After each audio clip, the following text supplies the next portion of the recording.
jeu de la vie. Le jeu de la vie. Et ensuite, on va terminer avec les baptêmes. Mais avant de faire quoi que ce soit, peut-être juste pour... je sais que la plupart de vous ici, vous savez c'est quoi essentiellement le baptême chrétien. Et j'aimerais peut-être juste résumer dans 5-6 minutes, 7 minutes, là, ce que j'ai enseigné à ceux qui... parce qu'on les a préparés, et pour qu'ils comprennent bien c'est quoi le baptême. Et c'est tellement important de comprendre ce qu'on fait, n'est-ce pas, dans la vie chrétienne. On ne veut pas juste poser un geste juste pour bien paraître, mais on veut poser un geste significatif. On veut vraiment que les gens sachent que ce qu'on est en train de faire, là, c'est significatif pour nous en tant qu'individus et qu'on a compris ce qu'on est en train de faire. Alors, dans ce cours-là que j'ai préparé il y a quelque temps, je commence tout simplement comme ceci. C'est un enseignement important. Et pourquoi est-ce que c'est un enseignement important? Parce qu'on voit essentiellement que c'est Jésus lui-même qui a institué le baptême, n'est-ce pas? Et c'est la suite normale à notre conversion. Et dans le Nouveau Testament, à plusieurs reprises, puis on parle du baptême, surtout du baptême par immersion. Et d'où vient cette idée de baptiser les gens dans l'eau et de sortir les gens de l'eau? Bien, ça vient du mot baptizo qui veut dire plonger, immerger et submerger. OK? Et il semble, d'après les exégètes, que le mot baptizo là, se traduit par le mot immersion et que c'est d'aller dans l'eau complètement. Maintenant, vous savez très bien, comme moi, qu'il y en a d'autres qui ont d'autres modes de baptême. C'est peut-être certains juste de l'eau sur la tête d'une personne comme ça. Bien, le mot baptizo a ce sens-là, de juste mettre de l'eau, de laver un morceau de vaisselle, choses comme ça. Alors, on n'argumentera pas sur le sens de ce mot-là. Mais ce qu'on peut dire, c'est ceci, c'est que immersion donne le plein sens au baptême. Quand on met quelqu'un dans l'eau et qu'on le sort de l'eau, là, on comprend son plein sens. Et c'est pour ça que nous, dans l'Église évangélique, l'Église baptiste, on baptise les gens dans l'eau comme on le fait. C'est pas parce qu'on veut argumenter avec qui que ce soit, mais c'est juste que ça donne le plein sens de ce que le mot baptizo veut vraiment dire dans la parole de Dieu. Et le plein sens spirituel aussi. Hein? Le plein sens spirituel quand une personne se fait baptiser et témoigne de sa foi. Quelle est la signification du baptême? Bien, il y a plusieurs choses. Puis je ne peux pas, évidemment, là, vous donner ça en détail, mais juste vous faire la liste, OK? Juste pour que vous compreniez ce que les gens cet après-midi vont subir, si vous voulez, leur baptême, là. Bien, ça veut dire plusieurs choses. Ça veut dire d'abord symbole d'une union avec Christ. C'est que maintenant, on est attaché à Christ. Hein?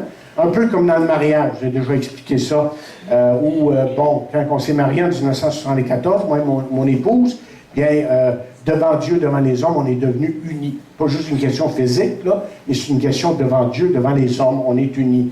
Puis, devant les gens, hein, on est en train de dire qu'on est unis avec Jésus-Christ. Juste en passant, avant que j'aille plus loin, là, de dire et de spécifier que le baptême ne sauve pas.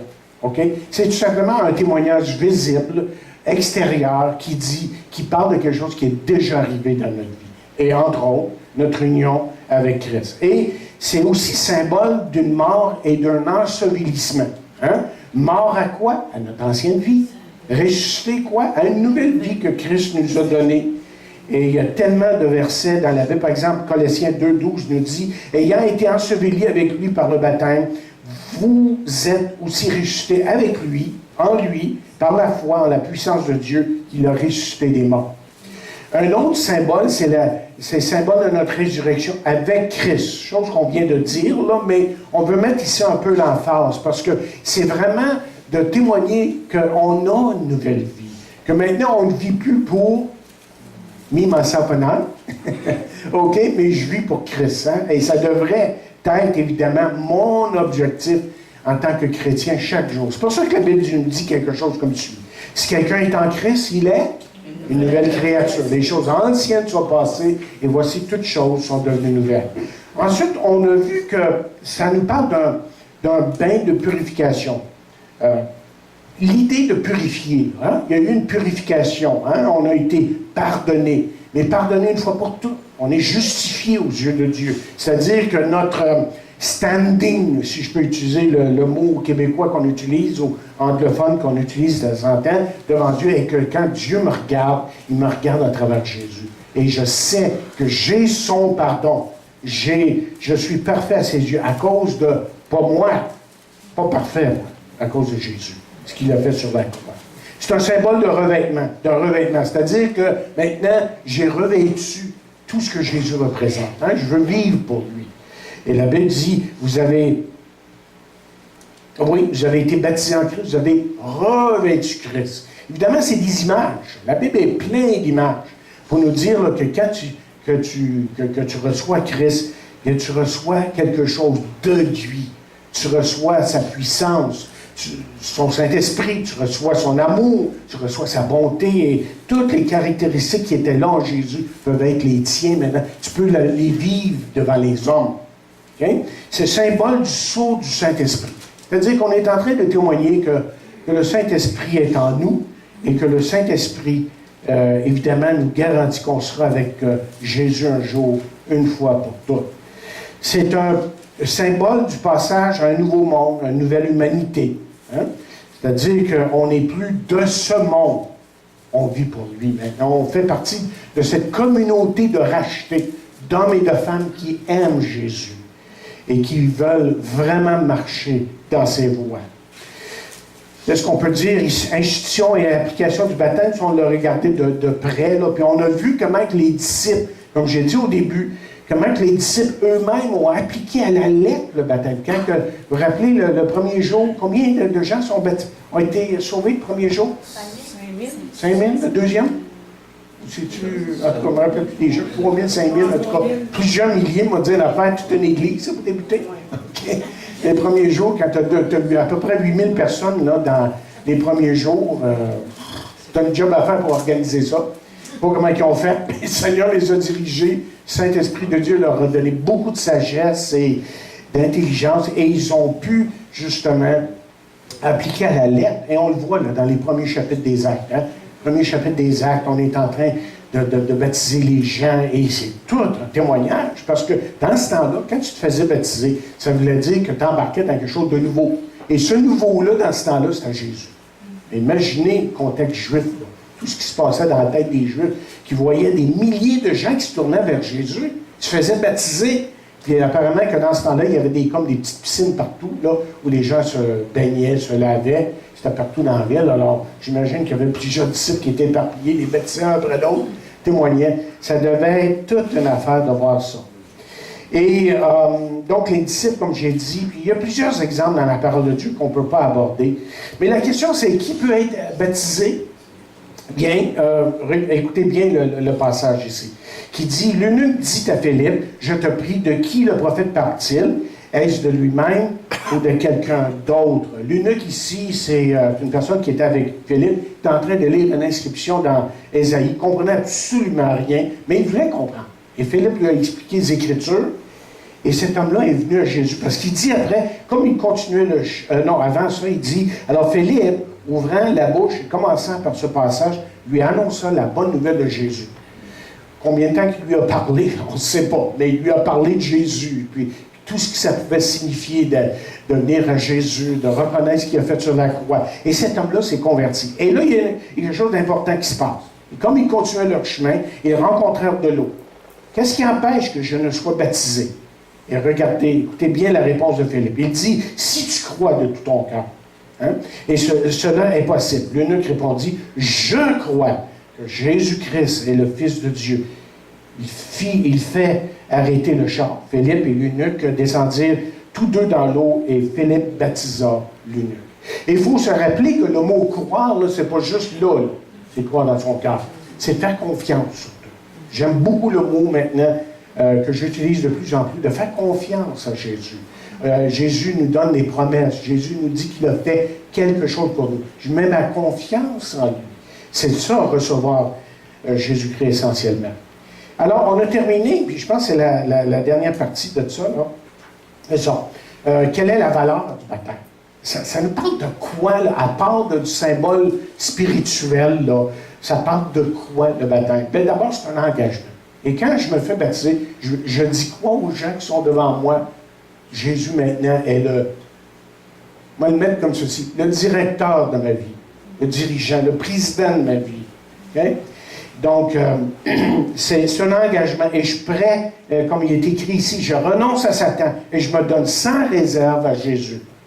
Ensuite, c'est une expression extérieure et visible d'un changement d'attitude intérieure. Je ne suis plus pareil. Hein? Souvent, dans les témoignages, les gens vont vous dire, je ne suis plus pareil. Avant, j'étais comme ça, je pensais comme ça, je pensais que ça était correct, mais Jésus m'a éclairé. Et je lisais quelque chose. Oui, bien justement, matin, mais je le relisais avant, là, comment à un moment donné, il dit, et il les a éclairés.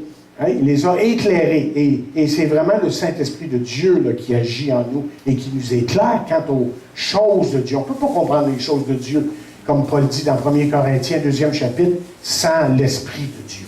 Impossible. C'est pour ça que beaucoup de gens autour de vous, là, des fois, vous leur parlez d'Évangile, puis tu regardes, hein? Ouais? Hein? Puis, tu te fous, toi?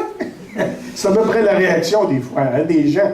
Parce que c'est l'Esprit de Dieu qui nous fait comprendre les choses. Et tout ce qu'on peut faire, nous, c'est prier que le Seigneur nous éclaire. À part de ça, là, et témoigner, évidemment. Parce que Dieu, c'est comme ça qu'il fonctionne. Il veut travailler par l'Église. Ensuite, c'est une occasion de confesser sa foi. Évidemment, quand on se fait baptiser, on est en train de dire, bien, oui, Jésus est mon sauveur. C'est une prédication. Et ça, j'aime ça parce que je suis un prédicateur, OK? Puis, vous savez, je peux prêcher 5 minutes comme je peux prêcher, OK, trop longtemps, comme certains veulent me dire, OK. Mais l'idée ici, c'est que c'est une prédication. La personne qui se fait baptiser est en train de dire aux gens, « Hey, est-ce que ça serait peut-être pas votre tour aujourd'hui, de vraiment recevoir Jésus-Christ? Moi, il m'a changé. Il a complètement transformé ma vie. Et vous êtes en train d'interpeller les gens à vraiment se repentir et à recevoir Jésus-Christ. C'est une occasion d'un examen, cinquièmement. En le sens que même les chrétiens, là, quand on baptise les gens, c'est une occasion pour nous de dire, bien, où est-ce que j'en suis avec Dieu aujourd'hui? Hein? Est-ce que je suis vraiment son disciple? Est-ce que je suis en train de le suivre comme je devrais le suivre? Je l'ai dit, moi, peut-être qu'il y a plusieurs années, là, je me suis fait baptiser, puis j'ai dit, ah oui, Jésus, c'est, ah oui, Jésus, tout le reste. Là, tout d'un coup, je me trouve à pas tout à fait être ça. Donc, c'est un examen, fait l'examen, puis il y a différentes façons que Dieu nous ramène à la lecture de sa parole, à la prière, la Sainte Seine, un baptême, par exemple, une prédication. Dieu nous parle.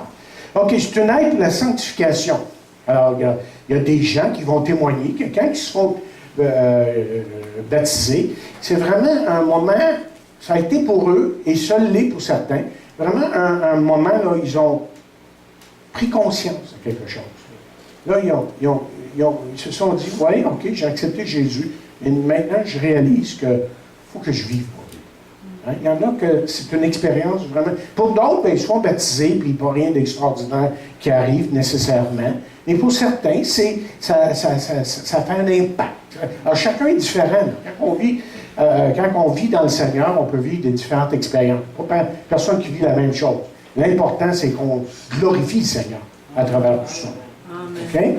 Et septièmement, c'est un acte d'obéissance. Je pense que ça, c'est un des points les plus importants. C'est que je suis en train d'obéir. Il y a une question qui a été soulevée par quelqu'un, à un moment donné, dans le cours que je donnais. Il disait, mais ça se fait qu'il y a des églises où la Sainte Seine, ils ne permettent pas que les gens prennent la Sainte Seine avant d'être baptisés. Mais il y a pas de raison pour ça. Puis nous, on n'est pas là. Okay? Mais on peut arriver à ça à un moment donné. Je sais que j'ai implanté des églises dans le passé. Une, par exemple, ma première, où pendant des années, on n'exigeait pas que les gens soient baptisés avant de prendre le repas du Seigneur. Mais à un moment donné, on a dit oui, là, il faut être baptisé. Pourquoi est-ce qu'on fait ça comme ça? OK, c'est parce qu'on se dit tout simplement, que si tu n'es pas capable d'obéir au Seigneur par les eaux du baptême, bien, tu n'es pas en train de lui obéir. Hein?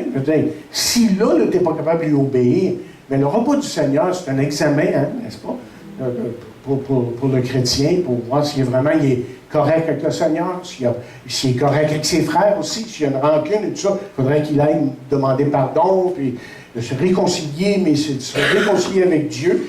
Mais si je ne suis pas capable d'obéir au Seigneur par les eaux du baptême, mais on n'est pas là. Pour le moment, on comprend qu'on est en train de cheminer en tant que jeune Église, mais peut-être qu'on va arriver à ça à un moment donné, où on va faire réaliser aux gens, écoutez, si on vous demande maintenant de prendre le repas du Seigneur seulement après avoir été baptisé, c'est parce qu'on veut que les choses de Dieu soient prises au sérieux.